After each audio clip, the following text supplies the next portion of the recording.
नमस्कार दोस्तों, स्वागत है आपका हिस्ट्री ऑनलाइन क्लास में। आज हड़प्पा सभ्यता के 30 प्रश्न करेंगे जो पुराने पेपरों में आए हुए हैं। पहला प्रश्न है, सिंधु सभ्यता की लिपि किस प्रकार की थी? ए वर्णमाला लिपि, बी चित्रलिपि, सी देवनागरी लिपि, डी ब्राह्मी लिपि। तो कौन सी लिपि थी? चित्रलिपि। बी ऑप्शन अपना राइट आंसर हो जाएगा। दूसरा प्रश्न है, निम्नलिखित में से किस सभ्यता को नगरीय सभ्यता कहा जाता है? वैदिक सभ्यता को, सिंधु घाटी सभ्यता को, बौद्ध सभ्यता को और मौर्य सभ्यता को।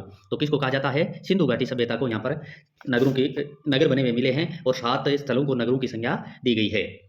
अगला प्रश्न है 3 नंबर, सिंधु सभ्यता किस युग से संबंधित है? ऑप्शन ए है प्रागैतिहासिक युग, बी है अध ऐतिहासिक युग, सी है ऐतिहासिक युग, डी है उत्तर ऐतिहासिक युग। तो तीसरे में अपना राइट ऑप्शन हो जाएगा बी अध ऐतिहासिक युग। यानी इसके जो लिखित प्रमाण तो मिले हैं परंतु अभी तक इसे पढ़ा नहीं गया है। अगला प्रश्न है 4 नंबर, सिंधु घाटी सभ्यता नगरीय क्यों थी? यह एक धार्मिक सभ्यता थी। दूसरा, इसकी अपनी लिपि थी। सी, इसकी व्यवस्थित नगर योजना थी। इसका विस्तार जंगलों तक था। तो इसमें अपना राइट आंसर हो जाएगा सी, क्योंकि ये नगरीय सभ्यता तभी कहलाई जब व्यवस्थित नगरीय व्यवस्था थी। अगला प्रश्न है 5 नंबर, सिंधु घाटी सभ्यता में अन्न को रखने का महत्वपूर्ण साधन क्या था? मिट्टी के बर्तन, अनाज भंडार, ग्रेनरी। सी ऑप्शन है पत्थर के पत्र, डी ऑप्शन है लकड़ी के बक्से। तो इसमें अपना राइट आंसर हो जाएगा बी, अनाज भंडार। ग्रेनरी है वहाँ बने हुए थे, कई स्थलों से मिले हैं अनाज के गोदाम। अगला प्रश्न है 6 नंबर, सिंधु सभ्यता की प्रमुख विशेषता क्या थी? ग्रामीण जीवन, अव्यवस्थित नगर, सुव्यवस्थित नगर योजना, केवल कृषि पर निर्भरता। तो अपना सी ऑप्शन राइट हो जाएगा, सुव्यवस्थित नगर योजना। अगला प्रश्न है 7 नंबर प्रश्न है, सिंधु घाटी संस्कृति वैदिक सभ्यता से भिन्न थी क्योंकि इसके पास विकसित शहरी जीवन की सुविधाएं थी, बी इसके पास चित्रलिपि थी, सी इसके पास लोहे और रक्षा शास्त्रों के ज्ञान का अभाव था। तो इसमें उपरोक्त सभी हो जाएगा, क्योंकि जो वैदिक सभ्यता है उसमें लोहे का भी उनको ज्ञान हो गया था और रक्षा के लिए अस्त्र शस्त्र भी बनाना वो सीख गए थे। इनकी जो सिंधु घाटी सभ्यता है वो चित्रलिपि थी, लिखने की जो कला थी वो चित्रलिपि थी। परंतु इन वैदिक सभ्यता है वो उनको लिपि का ज्ञान ज़्यादा नहीं था। उत्तर वैदिक में आते आते उनको थोड़ा लिपि का ज्ञान होना, लिखना शुरू किया था। और नगर व्यवस्था थी नहीं वैदिक काल में, वो ग्रामीण व्यवस्था थी। अगला प्रश्न है 8 नंबर, हड़प्पा संस्कृति की जानकारी का प्रमुख स्रोत है? शिलालेख, पक्की मिट्टी की मुहरों पर अंकित लेख, पुरातात्विक खुदाई, उपरोक्त सभी। तो इसमें अपना राइट आंसर हो जाएगा पुरातात्विक खुदाई, सी, क्योंकि शिलालेख वहाँ से मिले नहीं हैं और पूरा पक्की मिट्टी पर जो मुहरें बनी हुई हैं उनको पढ़ा नहीं जा सका है। तो जितना अपने को साक्ष्य मिला है वो सारा खुदाई से ही मिला है। अगला प्रश्न है 9 नंबर, निम्नलिखित में से कौन सा सिंधु घाटी की सभ्यता पर प्रकाश डालता है? शिलालेख, पुरातत्व संबंधी खुदाई, तांबे की मोहरों पर लेख, धार्मिक ग्रंथ। तो पुरातत्व संबंधी खुदाई, बी ऑप्शन अपना राइट आंसर हो जाएगा। 10वां प्रश्न है, सिंधु घाटी के निवासियों की सभ्यता को जानने का मूल स्रोत है जो पाए गए? मोहरे, बर्तन, जेवर, हथियार, औजार, मंदिर, लिपि। तो इसमें अपना राइट आंसर हो जाएगा बी, बर्तन, जेवर, हथियार और औजार जो मिले हैं उनसे अनुमान लगाया जाता है। 11 नंबर प्रश्न है, हड़प्पा सभ्यता की उत्पत्ति के संदर्भ में निम्नलिखित में से कौन सा जोड़ा सही नहीं है? तो ए है एम रफीक मुगल, हड़प्पा सभ्यता ने मेसोपोटामिया से प्रेरणा ली। बी EJH मेके, सुमेरिया से लोगों का पलायन। सी मार्टिमर व्हीलर, पश्चिमी एशिया से सभ्यता का विचार। अमलानंद घोष, हड़प्पा सभ्यता का उद्भव पूर्ववर्ती सभ्यता की परिपक्वता से हुआ। तो इसमें अपना राइट आंसर हो जाएगा ए, ये है कथन सही नहीं है। रफीक मुगल का मानना है कि हड़प्पा सभ्यता है वो यहाँ के स्थानीय निवासियों की विकसित अवस्था थी। 12वां प्रश्न है, भारत में चांदी की उपलब्धता के प्राचीनतम साक्ष्य मिले हैं? हड़प्पा संस्कृति से, पश्चिमी भारत की ताम्रपाषाण संस्कृति में, वैदिक साहित्य में, चांदी के आहत सिक्कों में। तो 12वें प्रश्न का अपना राइट आंसर हो जाएगा ए, हड़प्पा संस्कृति से कई स्थलों में चांदी के पात्र और चांदी की वस्तुएं मिली है। अगला प्रश्न है 13 नंबर, हड़प्पा में मिट्टी के बर्तनों पर सामान्यतः किस रंग का उपयोग हुआ था? ए लाल, बी नीला हरा, सी पीला, डी नीला। तो इसमें अपना राइट आंसर हो जाएगा ए, लाल रंग। जो मर्द भांड बने हुए थे ना उसके ऊपर लाल रंग की पेंटिंगें की गई थी। अगला प्रश्न है 14 नंबर, मूर्ति पूजा का आरंभ कब से माना जाता है? पूर्व आर्य, उत्तर वैदिक काल, मौर्य काल, कुषाण काल। तो पूर्व आर्य यानी हड़प्पा सभ्यता से मूर्ति पूजा का प्रारंभ माना जाता है। अगला प्रश्न है 15 नंबर, निम्नलिखित पशुओं में से किस एक पर का हड़प्पा संस्कृति में मोहरों और टेराकोटा कलाकृतियों में निरूपण नहीं हुआ था? गाय, हाथी, गेंडा, बाघ। तो गाय का निरूपण है, मुख्य पशु होने के बाद में भी मोहरों पर कहीं पर इसका चित्रण नहीं किया गया था। अगला प्रश्न है 16 नंबर, निम्नलिखित में से कौन सा एक हड़प्पा स्थल नहीं है? चन्हूदड़ो, कोटदीजी, सोहगरो गोरा, देसलपुर। तो सी सोहगोरा मौर्यकालीन स्थल है जहां से वो ताम्रपत्र मिला था, और ये बाकी तीनों है वो हड़प्पा स्थल है। अगला प्रश्न है 17 नंबर, एक जूते हुए खेत की खोज की गई थी मोहनजोदड़ो में, कालीबंगा में, हड़प्पा में, लोथल में। तो जूता हुआ खेत कहाँ मिला है? कालीबंगा में।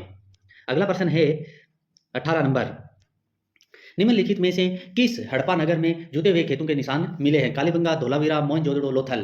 तो कालीबंगा राइट आंसर हो जाएगा ए। अगला प्रश्न है 19 नंबर, इसमें अपने को मिलान करना है। 19 नंबर में दो सूचियां दे रखी है, इनको मिलान करना है। हड़प्पा, तो हड़प्पा से अपने को क्या मिलता है? हड़प्पा, लोथल, कालीबंगा, मोहनजोदड़ो, और इधर इसके जो मुख्य चीजें मिली है वो बताया गया है। तो कालीबंगा से अपने को पता है कि जूता हुआ खेत मिला है, मोहनजोदड़ो से नर्तकी की मूर्ति मिली है, लोथल से गोदीवाड़ा, और हड़प्पा से R37। तो 1 2 4 3 कौन से में है? डी में।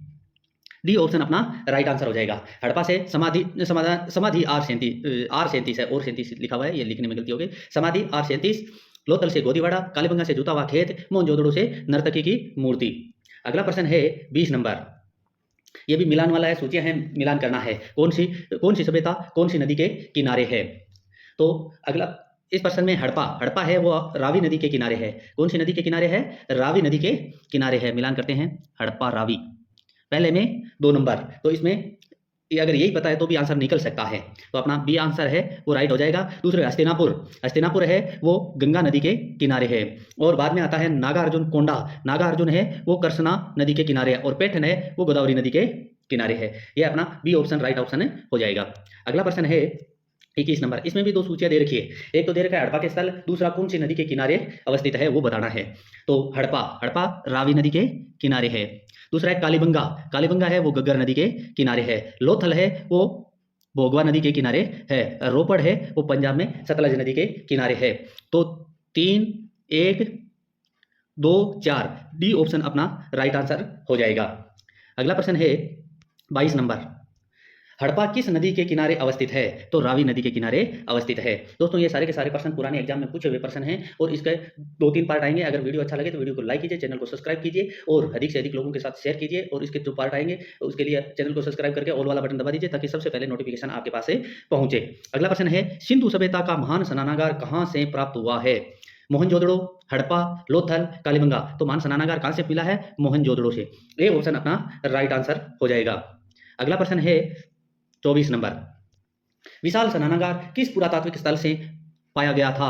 रोपड़, हड़प्पा, मोहनजोदड़ो, कालीबंगा। तो मोहनजोदड़ो। अगला प्रश्न है, सिंधु सभ्यता के बारे में निम्न में से कौन सा कथन असत्य है? यानी असत्य बताना है। नगरों में नालियों की सुदृढ़ व्यवस्था थी, तो ये तो सही है।